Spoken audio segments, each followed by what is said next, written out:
ایران جنگ کے تناظر میں اب سفارتکاری کیا اہم کردار ادا کر سکتی ہے اور آنے والے دنوں میں ممکنہ منظرنامہ کیا بن سکتا ہے؟ اس حوالے سے گفتگو کرنے کے لیے ہمارے ساتھ موجود ہیں پاکستان کی اقوام متحدہ میں سابق مستقل مندوب ڈاکٹر ملیحہ لودھی صاحبہ۔ بہت شکریہ پروگرام میں اپنا قیمتی وقت دینے کے لیے۔ ڈاکٹر صاحبہ، سب سے پہلے تو یہ بتائیں کہ جس انداز میں ایران امریکہ جنگ کی شدت بڑھتی جا رہی ہے اور ساتھ ہی ڈونلڈ ٹرمپ یہ کہہ رہے ہیں کہ یہ جنگ کم از کم 4 سے 5 ہفتے تک جاری رہ سکتی ہے، تو اس سے آپ کو کیا لگ رہا ہے کہ اس جنگ کا دائرہ مزید کتنا پھیلے گا؟ دیکھیں، بہت ہی خطرناک صورتحال ہے۔ جیسے کہ آپ کو پتہ ہے کہ یہ جنگ پھیل چکی ہے، یہ ایک ریجنل یا خطے کی کرائسس میں تبدیل ہو چکی ہے۔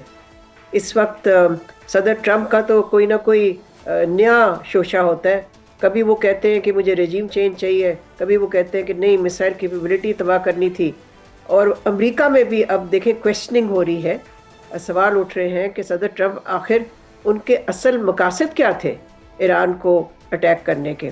صرف اسرائیل کے کہنے پہ کیے؟ یہ بھی سوال اٹھ رہا ہے امریکہ میں، جہاں اوپینین پولز کے مطابق جو میجورٹی ہے امریکنوں کی، وہ حمایت نہیں کرتی امریکہ کا جو حملہ ہے ایران پہ۔ جہاں تک خطے کا تعلق ہے، آپ دیکھ رہے ہیں کہ اس وقت ایران کی جو جوابی کارروائی ہے، اس کا جو ایم ہے، اس کا جو مقصد ہے، وہ یہ ہے کہ پریشر ڈالنا، نہ صرف حملوں سے جو کہ امریکن فیسلٹیز پہ ہو رہے ہیں، ان کے بیسز پہ ہو رہے ہیں جی سی سی ملک میں، بلکہ جی سی سی ممالک پہ بھی پریشر ڈالنا، تاکہ وہ پھر امریکہ کو جا کے کہیں کہ ہم پہ بہت پریشر ہے، نقصان ہو رہا ہے ہمارا، اور آپ یہ جنگ جلد از جلد بند کریں۔ تو اب دیکھنا یہ ہے کہ ایران کی یہ اسٹریٹجی کامیاب ہوتی ہے یا نہیں، اس لیے کہ اگر آپ مارکیٹس کی صورتحال دیکھیں، چاہے آئل مارکیٹ ہو، چاہے گیس مارکیٹ ہو، چاہے فائنینشیل مارکیٹس ہوں، وہ سب ہل رہی ہیں۔ they've all been rocked by the crisis۔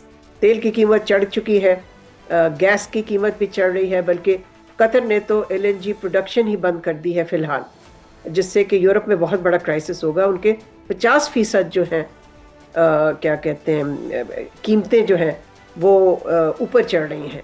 سو یہ اب صورتحال جو بن کے سامنے آ رہی ہے، اس میں تو یہی سوال اٹھتا ہے کہ یہ کتنی طویل ہوگی یہ جنگ، اس لیے کہ جتنی طویل ہوگی اتنا ہی میں سمجھتی ہوں کہ صدر ٹرمپ کے لیے مشکلات میں اضافہ ہوگا، اور ظاہر ہے ایران کے لیے بھی، بیکاز ایران بھی تو بہت نقصان اٹھا رہا ہے۔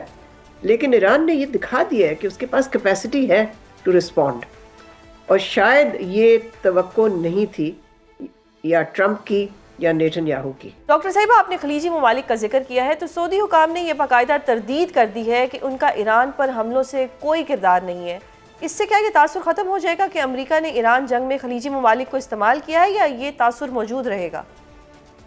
میرا نہیں خیال ان کو استعمال کیا ہے انہوں نے، لیکن یہ ضرور ہے کہ یہ سوال اٹھا ہے، اس لیے کہ کافی جریدوں میں یہ خبر شائع ہوئی کہ سعودی عربیہ اور شاید UAE نے بھی انکریج کیا امریکہ کو، لیکن اب ہم نے دیکھ لیا کہ سعودی ڈینائل آ چکا ہے۔ لیکن میں سمجھتی ہوں اصل ایشو یہ ہے، جو کہ ایک طرح سے آپ کہہ سکتے ہیں کہ ایرانین جو مسائل اٹیکس ہیں انہوں نے ہائی لائٹ کی ہے یہ چیز، وہ یہ ہے کہ یہ جو جی سی سی کے ملک ہے، پیسہ بے تحاشا ہے ان کے پاس، تیل بے تحاشا ہے، گیس بھی ہے، لیکن اپنی ڈیفنس نہیں کر سکتے۔ یہ امریکہ کے بغیر ڈیفنس لیس ہیں یہ، اس لیے کہ جیسے جیسے ایران کے حملے ہوئے ہیں، اس میں امریکہ نے تو کوشش بھی نہیں کی ان کو ڈیفینڈ کرنے کی۔ امریکہ تو اپنی جنگ پہ ہی لگا رہا، اور کچھ لوگوں کا کہنا ہے، بلکہ کچھ عرب اینالسٹ نے کہا ہے یہ کھل کے کہ ہمیں تو ابینڈن کر دیا امریکہ نے، ہماری تو مدد ہی نہیں کی امریکہ نے، ہمیں ڈیفینڈ ہی نہیں کیا۔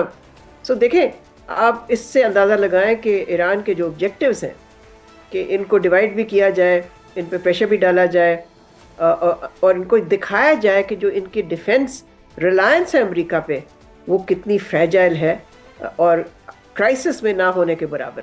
اچھا ڈاکٹر صاحبہ، تو کیا اس بات کا یہ مطلب سمجھا جائے کہ اب خلیجی ممالک بھی ایرانی حملوں کے آگے بے بس ہیں، اور ان ممالک کے کہنے پر امریکہ اپنے حملے ایران پر بند کر دے گا؟ اب تو یہ دیکھنا ہے کہ اس کا اثر کیا ہوتا ہے، جو نقصان اٹھا رہے ہیں جی سی سی کے ممالک۔ ابھی تو کچھ نہیں ہم کہہ سکتے، مگر یہ ضرور ہے کہ یہ امریکہ کو کہیں گے کہ یہ جنگ اتنی طویل نہ کریں، بیکاز وہ اتنے لمبے عرصے کے لیے نقصان نہیں اٹھا سکتے. اگر تیل بند ہو جاتا ہے، اس کی سپلائی افیکٹ ہوتی ہے، گلوبل سپلائی، جو کہ آپ کو معلوم ہے کہ ایران نے اسٹریٹ آف ہرموز کو مور اور لیس ڈی فیکٹو بند ہی کر دیا ہے، اس لیے کہ انہوں نے کہا ہے کہ کوئی بھی ٹینکر اگر یہاں سے گزرے گا تو اس پہ ہم حملہ کریں گے.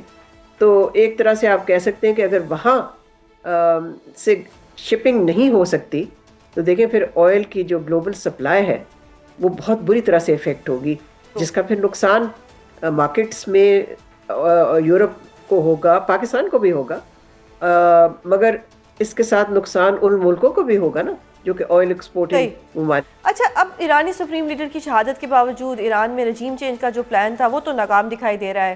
تو اب امریکہ اور اسرائیل کے پاس یہی آپشن بچا ہے کہ وہ ایران پر حملے جاری رکھے اور جنگ کو مزید لمبا کرے. ان کے آفیشلز کے بقول، یعنی کہ امریکن آفیشلز کے بقول، تو ان کا خیال ہے، اور یہ کہا ہے انہوں نے پبلکلی، کہ جو حملوں کا پریشر ہے اس سے ایران کے جو عوام ہیں they will rise up against the regime. لیکن میں سمجھتی ہوں یہ تو خیالی پلاؤ پکا رہے ہیں یہ لوگ. رجیم چینج کوئی نہیں ہونا. ایران کی جو رجیم ہے وہ انٹرینچڈ ہے. اور دوسرا یہ کہ اگر آپ ایک ملک پہ حملہ کرتے ہیں تو پھر تو پیپل کلوز رینکس، جو لوگ نہیں بھی پسند کرتے کسی حکومت کو، وہ بھی حکومت کی حمایت کرنا شروع کر دیتے ہیں، بیکاز ان کے ملک کی بات ہوتی ہے پھر. تو یہ اگر امریکہ کی کیلکولیشن ہے تو یہ بھی غلط ثابت ہوگی. دیکھیں اس جنگ میں سمجھتی ہوں things will end badly for President Trump. اچھا ڈاکٹر صاحبہ، آپ بھی خواجہ آصف کے اس بیان سے اتفاق کریں گی کہ ایران جنگ کے بعد اسرائیل کے اب پاکستان کی سرحد کے بالکل قریب آنے کے امکانات مزید بڑھ گئے ہیں؟ نہیں، میں نہیں سمجھتی کہ کوئی ایسی چیز ہے، اس لیے کہ پاکستان کو اپنی جوہری قوت پہ کانفیڈنس ہونی چاہیے، اعتماد ہونا چاہیے. We should have confidence in our nuclear capability. ہمارے پاس نیوکلیئر ڈیٹرنس ہے. تو یہ اس طرح کی اسکیئر سیناریوز میرا خیال ہے پیش کرنے کا یہ وقت نہیں ہے. یہ وقت ہے پاکستان کو ایک سیریسلی دیکھنا کہ وہ ایک پوزیشن آف پرنسپل اڈاپٹ کرے، سیریسلی اپنے بارڈر جو ہے، لمبا بارڈر ہمارا ہے جو ایران کے ساتھ، اس پہ we should step up security surveillance. اس لیے کہ دیکھیں خطرہ تو ہے اسپل اوور فرام ایران اگر وہاں پر ایک کیوٹک سچویشن بنتی ہے آگے جا کے. تو میں سمجھتی ہوں کہ اس وقت اس طرح کے اسکیئر سیناریوز اس سے کوئی فائدہ نہیں ہے. اس سے بہتر ہے کہ آپ سیریسلی دیکھیں کہ پاکستان کو کیا کرنا ہے. صحیح. اچھا ڈاکٹر صاحبہ، آپ نے پاکستان کی پوزیشن کی بات کی ہے. آج وزیر خارجہ اسحاق ڈار نے سینٹ کے اجلاس کے دوران یہ بیان دیا ہے کہ ایران امریکہ جنگ رکوانے اور ثالثی کے لیے پاکستان نے گزشتہ 2-3 روز سے کئی ممالک سے رابطے کیے ہیں اور اس حوالے سے کوششیں جاری